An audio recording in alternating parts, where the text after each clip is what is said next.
everybody, welcome back to Kingdom of Learning. Today in this video we are going to cover up the chapter Bakers from Goa, that is one part of the chapter Glimpses of India of class 10th. So first of all, let me tell you why this chapter has been given the name Glimpses of India. Glimpses means jhalak. So actually here three parts are there of this one chapter. One is a story from Assam, another is a story from Coorg, and this one is from Goa. So these three different places which are related to India, they provide us three different cultures of India. So one thing is this that you should understand. So as I have told you that I am going to cover up the story Bakers from Goa. So now first of all I am going to tell you certain very important facts related to Goa. You know that what are the people of Goa called?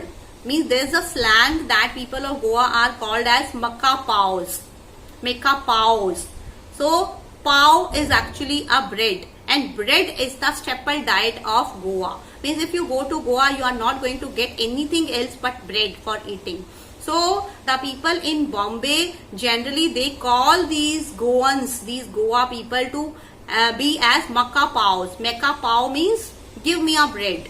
Means all these Goan people, they are so fond of eating bread that they are called as Makka Paos. So you have to see that Lucio Rodrigues is the name of the writer of this chapter, and he is from Goa only, and he is a famous writer of Konkan language. Right? He has written, means he is very famous for his folklore. Folklore is the stories, or you can say the anecdotes related to folks. Folks means people of that particular place or country. So this Lucio Rodrigues, he is famous for writing different stories related to the place to which he belongs. So here in this chapter, what has he told us about Goa? Means actually he is telling us a various something related to Goa, and as I have told you at the beginning that the most important thing related to Goa is bread. So here in the story, Lucio Rodrigues is telling us about his childhood. Like how much they enjoyed when the bakers used to come to their place, and they used to enjoy the breads, different kinds of breads, and so many things he has told us. And actually the writer wants to tell us about the culture of Goa that is incomplete without bread. So now let's see the explanation, or you can say the summary of this chapter. At the explanation, we have to see that we know that for a long time these Portuguese people ruled over Goa. Means they ruled over, means when they came to India, they were mostly settled in Goa. So after, means this bread was actually originated by these Portuguese people. This was introduced in India by these Portuguese people. So the writer tells us that after the Portuguese left, they left India, but they still left, means one thing that kept prevailing in India was this bread and the makers of the bread. Means earlier these Portuguese people used to make bread, later on they left India, and still the culture of making bread is going on till date. Means now also, at present also, people of Goa are fond of eating bread and making bread also. So now let us see what is written in the chapter. So actually this chapter is telling us about the relevance of Goan bakers, right? Earlier and now, both past and present, what is their importance. Then we came to know that through this chapter the writer is actually recalling his childhood. He is remembering his childhood. He is telling us the account of his childhood, plus he is telling us what he came to know from his elders about these bakers. So in two ways we will come to know about the bakers. It tells us that these Goan bakers, these bakers of Goa, they were known as Padir.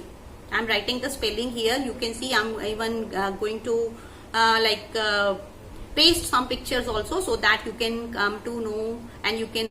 Earlier those bread bakers, those who used to make breads earlier, those people may have died, but still that tradition is going on by their sons. Means still they are involved in this business of bread making. And here the writer tells us about his childhood, that when he was a child, he tells very interesting stories related to that in the early morning and evening, two times these bread makers, means these Padirs, used to come to his house, and when they were children used to they waited for the bread. They enjoyed eating these bread so much. Actually, the maid of the house would go to take these bread from the padir, but children would also accompany her, although they were scolded by the elders not to go there, but still they were so excited to eat those breads. And actually these bakers, they used to make some special bread bangles for the children.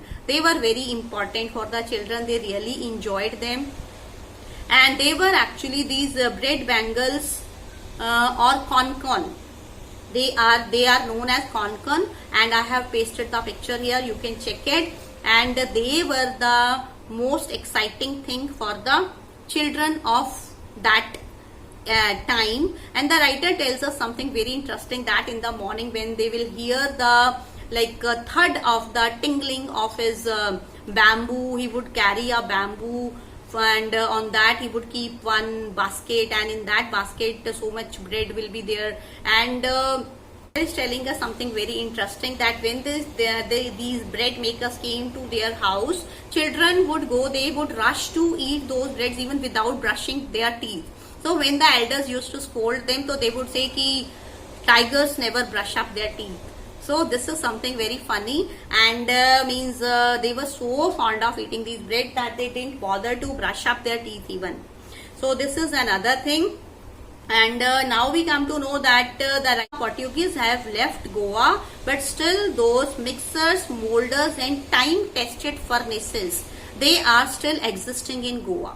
Although those old Goan bread makers are no more, but the tradition is still going on by their sons. The thud and jingling of the bamboo basket of those bread makers, and here so many devices are used in this chapter, which I will all explain at last. So do watch the video till last, because at last I will be giving you word meanings, plus I will be discussing all the literary devices or figures of speech used in this chapter. So do watch the video completely if you want to prepare this chapter for your board exams. So that thing is very important. Other things which the writer has told us in this chapter, one thing he has told that the maids used to go to collect the bread. Another thing he has told that actually they used to collect their bills at the end of the month. Means it was not so that every day they used to get their bills. After the end of the month, they would collect their bills. Third thing he has told us that these bol or bolinhas, the sweet bread, that was very important in Goa, because it was used as a gift on marriages, and it was the most important part of any parties or any celebrations. Bol or bolinas, and they were known as concon bangles also. Concon means a bangle only. So here you can see the pictures. And another thing the elders had told him, that these bakers used to wear a unique frock of knee length, and it was known as kabai. But now when the writer himself was a child, then these bakers had started wearing they started wearing a shirt and trousers of short length.